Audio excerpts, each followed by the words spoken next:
বন্ধুরা আজকে এত কুয়াশা, দেখো বেটু কি করছে দেখেছো? বেটু কি করছো? তুমি কি করছো? আগুন পোয়াচ্ছে। আগুন পোয়াচ্ছে? কিভাবে পোয়াচ্ছে দেখি একটু। পা এত সামনে থেকে কেন?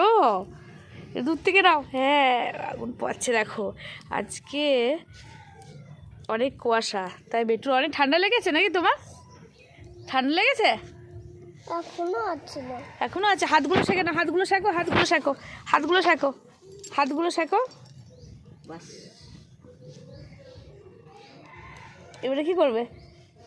ওরে বাবা, তাই আজ কত কুয়াশা এসছে আর বেটুর অনেক ঠান্ডা লেগে গেছে। আজকে আগুন পোয়াচ্ছে। চারিদিকে দেখো আকাশটা, 10টা বাজলো, এখনও সূর্য মামার দর্শন নেই। আর চারিদিকে শুধু কুয়াশা কুয়াশা, পুরো মেঘ ঢাকা হয়ে গেছে কুয়াশায়।